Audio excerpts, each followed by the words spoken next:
पहचान आखिर है क्या? क्या ये वो है जो हमें जन्म से मिलता है, या फिर वो जिसे हम अपनी पसंद से अपने लिए चुनते हैं? चलिए पहचान, कर्तव्य और धोखे की इस बहुत ही क्लासिक कहानी में इसी सवाल की गहराई में उतरते हैं। सोचिए जरा, क्या होगा जब एक राजकुमारी अपनी आलीशान जिंदगी छोड़कर भाग जाए और ठीक उसी वक्त कोई बहरूपिया उसकी जगह ले ले।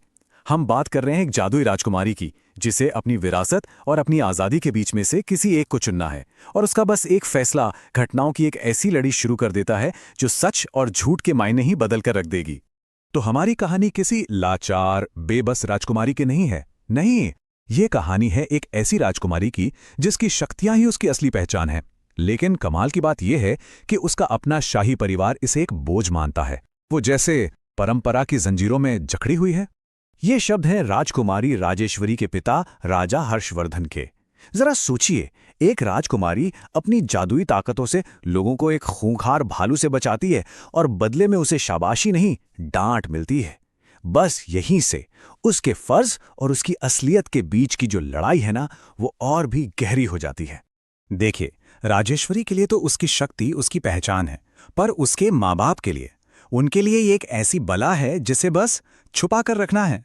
और ये टकराव ना अपने चरम पर तब पहुंचता है जब वो लोग सिर्फ राजनीतिक फायदे के लिए उसकी शादी एक ऐसे राजा से तय कर देते हैं जिससे वो नफरत करती है। मतलब उसे एक मोहरा बनाया जा रहा था। लेकिन राजेश्वरी कोई कठपुतली नहीं थी। वो साफ साफ इनकार कर देती है। वो इस रिश्ते को ठुकराकर महल से ही भाग जाती है।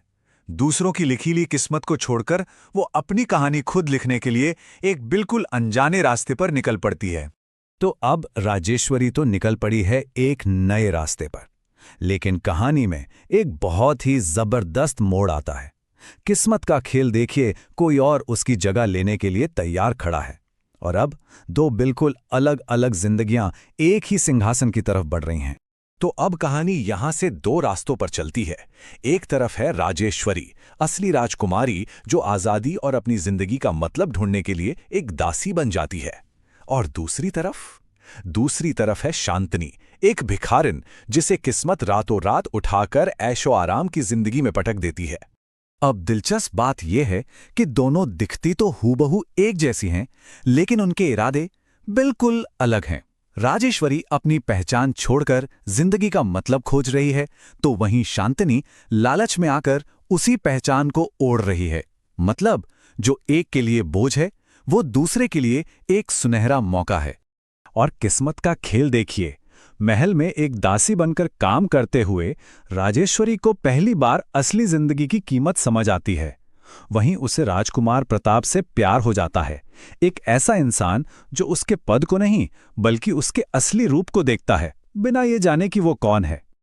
और ठीक उसी वक्त महल में वो बहरूपिया शांतनी, जिसे सब भागी हुई राजकुमारी समझ रहे हैं, वो उस ऐशोराम में डूबी हुई है जिसे राजेश्वरी ने लात मार दी थी। उसे फर्ज या जिम्मेदारी से कोई लेना देना नहीं, बस मतलब है तो दौलत और सुख सुविधा से। अब आते हैं कहानी के सबसे उलझे हुए किरदार पर, राजकुमार प्रताप। वो बेचारा एक ही औरत के दो बिल्कुल अलग अलग रूपों के बीच फंस गया है। अब उसे सच और धोखे में से किसी एक को चुनना है। होता यह है कि जब राजेश्वरी अपनी जादुई शक्तियों से राजकुमार को एक हमले से बचाती है, तब प्रताप को एहसास होता है कि ये कोई मामूली दासी तो नहीं हो सकती। वो उसकी हिम्मत और कहानी से इतना प्रभावित होता है कि वो उसके पिता को एक खत भेजता है। उसे लगता है कि उसे खोई हुई राजकुमारी मिल गई है, लेकिन जो जवाब आता है ना, वो सब कुछ पलट कर रख देता है। राजा का ये जवाब सब कुछ उलझा देता है। अब प्रताप के लिए ये एक ऐसी पहेली है जिसका कोई जवाब नहीं। जिस लड़की से उसे प्यार हो रहा है, क्या वो झूठी है या फिर महल में जो है वो नकली है? वो आखिर यकीन करे तो किस पर? अब अपना नाम और अपनी इज्जत वापस पाने का सिर्फ एक ही रास्ता बचा था। राजेश्वरी प्रताप के साथ अपने घर वापस लौटती है, एक आखिरी मुकाबले के लिए, एक ऐसी लड़ाई के लिए जहां जादू ही तय करेगा कि सच क्या है। और अब होता है आमना सामना। सब कुछ दांव पर है। राजेश्वरी अपने माँ बाप और अपनी उस हमशक्ल के सामने खड़ी है। जब उसे खुद को साबित करने के लिए कहा जाता है, तो वो अपनी उसी शक्ति का इस्तेमाल करती है जिसे उसके पिता ने हमेशा छुपाने को कहा था। और वही शक्ति उसकी पहचान का आखिरी सबूत बन जाती है।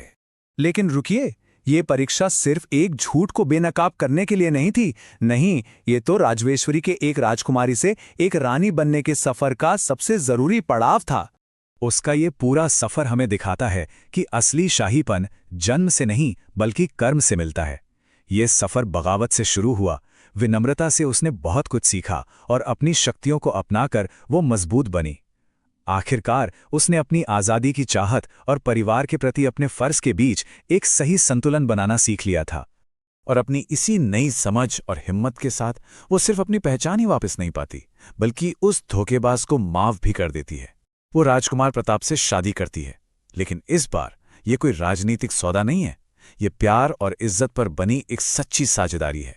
तो आखिर में ये कहानी हमें एक बहुत ही जरूरी सवाल के साथ छोड़ जाती है। वो क्या चीज है जो हमारी असली पहचान बनाती है? हमारा जन्म या हमारे फैसले? शायद असली जवाब ये है कि हम कौन हैं। ये इस बात से तय होता है कि हम अपने लिए कौन सा रास्ता बनाने की हिम्मत रखते हैं। दोस्तों, इस कहानी की सीख को अपने जीवन में जरूर उतारिएगा। Thank you so much for watching. हमें कमेंट करके बताएं कि आपको सबसे अच्छा क्या लगा। ऐसी ही और बेहतरीन कहानी रहने के लिए चैनल को सब्सक्राइब करें और वीडियो को लाइक करना बिल्कुल न भूलें। हम बहुत जल्द मिलते हैं एक और अगली मजेदार कहानी के साथ। धन्यवाद।